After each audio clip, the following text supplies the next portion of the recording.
اور آپ چونکہ ایک امتحان میں ہیں کہ بچیاں بھی جوان بچے بھی جوان، تو بیٹا جنت کو یاد کرو کہ اللہ تعالیٰ اصل موج تو جنت میں ہونے والی ہے، یہ تو ایسے عارضی زندگی۔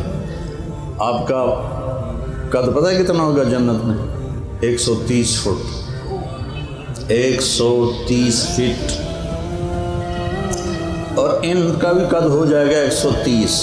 اور جنت کی حوریں جو ہیں وہ اب بھی اس وقت زندہ ہیں 130 فٹ کے ساتھ۔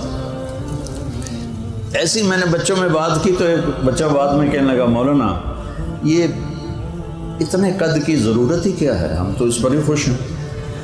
میں کہا چلو فرض کرو تم 5.25 ساڑھے 5 پونے 6 فٹ کے جنت میں چلے گئے، آگے جو تمہاری بیگم ہے وہ ہے حور یا جنت کی عورت یا دنیا کی ایمان والی، تو اس کا قد تو ہے 130 فٹ، وہ تو تمہیں پکڑ کے جیب میں ڈال لے گی۔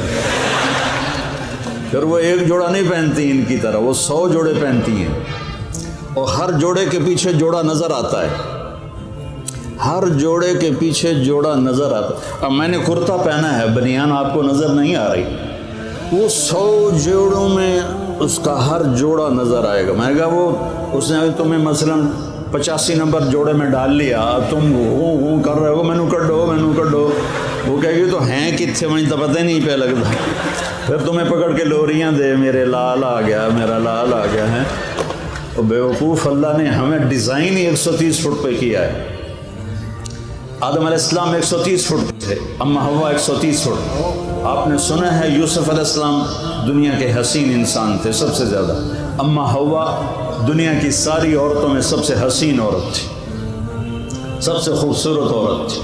زندگی کا مزہ لینا ہے تو یہاں برداشت کرو، اور پھر آگے اللہ تمہارے لیے جنت کے دروازے کھول دے گا۔ اور اللہ تعالیٰ اب آپ اتنے سارے آئے ہو میرے محبت میں تو مجھے خوشی ہو رہی، مجھے اچھا لگ رہا ہے، کیوں نہ چاہیے کہ اللہ کی دی ہوئی عزت ہے، محبت ہے۔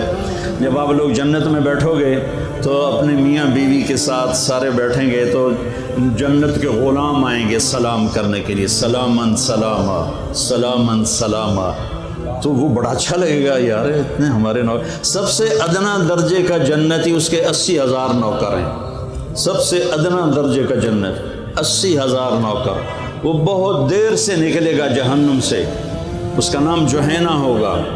تو جب وہ جنت میں آئے گا نا تو اس کو ویلکم کریں گے تو کہیں گے آقا آپ کدھر رہ گئے، سارے جنتی تو آ گئے، آپ کدھر رہ گئے؟ وہ کہے گا شکر کرو میں آ ہی گیا، میں بڑے لطر کھا کے آ رہے ہیں۔ تو لطر کھا کے جنت میں نہیں جانا، سیدھے جانا ہے۔ یہاں کی شراب کیوں حرام کی ہے؟ وَسَقَاهُمْ رَبُّهُمْ شَرَابًا طَهُورًا، اللہ کہہ رہا میں خود تمہیں پلاؤں گا شراب طہور۔ یہاں شراب کیوں حرام ہے؟ کہ انسان کو پاگل کر دیتی ہے، بیٹی اور بیوی کی تمیز مٹا دیتی ہے۔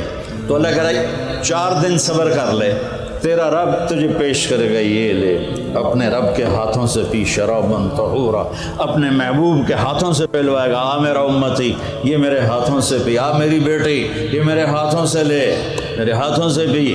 زندگی تو وہ آ رہی ہے، یہاں تو زیادہ کھا لو تو مصیبت، کم کھا لو تو مصیبت۔ جاتے ہوئے سفر، میری زندگی سفر میں گزری، سب سے پہلے میں دیکھتا ہوں یار کوئی ٹوائلٹ ویکھا جی، کبھی پیشاب آ جاوے تو بندہ، کوئی سڑک تو ایسی ہو جہاں کوئی ٹوائلٹ نظر آئے، وضو کی جگہ نظر آئے۔ پیشاب ایک الگ مصیبت ہے، اور سٹول پاس کرنا ایک الگ مصیبت ہے، اور وہاں جا کے نہ پیشاب ہے نہ پخانہ ہے، کھدی جاؤ رچی جاؤ، نہ پیشاب ہے نہ پخانہ ہے۔ اور ایک کپڑے بدلنے میں عورتوں کو شوق ہوتا ہے ڈیزائنوں کا، تو وہاں نہ درزی ہے، نہ پرنٹنگ مل ہے، نہ ٹیکسٹائل مل ہے، اور نہ کوئی وہاں الفتح کیا اس کو کہتے ہیں مال ہے۔ وہاں ایک درخت اس کا نام ہے طوبہ، اس کے اوپر چلو چھوڑ دو، اس کے اوپر ایسے پھول یوں کر کے نیچے لٹکے ہوئے، ایسے یعنی یوں ایسے نہیں ہیں، ایسے ہیں۔ طوبہ یہ آپ کا سب کچھ ہے، آپ کے جی میں آئے گا کہ مجھے کپڑے بدلنے ہیں اور اس ڈیزائن کے بدلنے ہیں، یہ یوں سیدھا ہوگا اور اس میں سے ایک ایسے روشنی نکلے گی جیسے وہ کیمرے کا فلیش نکلتا ہے ایسے۔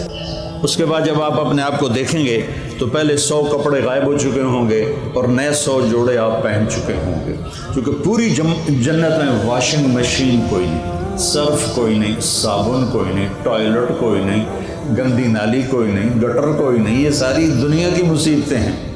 زیادہ کھا لو تو ٹوائلٹ بھاگو، کم کھا لو تو سر میں درد شروع ہو جائے۔ وہاں میرا اللہ کہتا کھا میرا بندہ، پی میرا بندہ، وَسَقَاهُمْ رَبُّهُمْ شَرَابًا طَهُورًا، میں تیرا رب تجھے پلاؤں گا، کھلاؤں گا۔ جب وہ نوکر چلے جائیں گے تو فرشتے آئیں گے، يَدْخُلُونَ عَلَيْهِمْ مِنْ كُلِّ بَابٍ، فرشتے آئیں گے، کہیں گے سلام علیکم، سلام علیکم، جناب ہم آپ کو سلام کرتے ہیں۔ وہ کہیں گے یار تم تو نورانی مخلوق ہو، ہمیں سلام کیوں کرتے ہو؟ وہ کہیں گے بما صبرتم، نوجوان بڑی غلط زندگی گزارتے تھے، تم نے بڑی پاکیزہ زندگی گزاری اور صبر کیا، صبر کے بدلے میں آپ کو سلام ہے۔ جب یہ سلام کا نشہ باقی ہوگا، فرشتے سلام کریں۔ ایک ہمارا زمیندار ذوالفقار علی بھٹو مرحوم سے ملنے چلا گیا، اس سے دو چار باتیں حال احوال کی ہو گئیں، واپس آیا، لوگ چودھری صاحب سناؤ کی رہا تو منہ اینج کر لوے، چودھری صاحب دسو صحیح بھٹو نال جو گل ہوئی وہ منہ اینج کر لو۔ وہ کی ہو گیا جی؟ وہ آخر لگا اسے منہ نال میں بھٹو نال گل کی تھی، ہوں تھوڑی نال بھی گل کر۔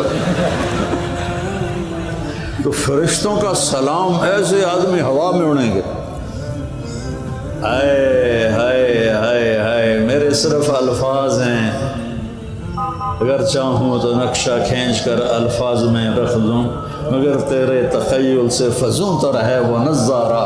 اب جو حدیث بتانے لگا ہوں اس کو سوچو بھی تو سمجھ میں نہیں آئے گی۔ ایسے میرے رب کا عرش کھلے گا اور اللہ مسکراتا ہوا اپنے خوبصورت چہرے کے ساتھ سامنے آئے گا اور کہے گا سلام قولا من رب الرحیم، میرے بندے بندیو آج تمہارا رب تمہیں سلام پیش کرتا ہے، تمہارا رب تمہیں سلام پیش کرتا ہے۔ پوچھے گا اللہ حل رضیتم، خوش ہو؟ کہیں گے یا اللہ موجاں لگ گئی ہیں، بڑے خوش ہو۔ تو اللہ کہے گا کچھ مانگو، کہیں گے راضی ہو جا، وہ کہے گا راضی ہوں تو یہاں بٹھایا نہیں تو تھے نا تمہیں کھلے مار رہے ہوں دوزخ وچ، میں راضی ہوں کچھ مانگو۔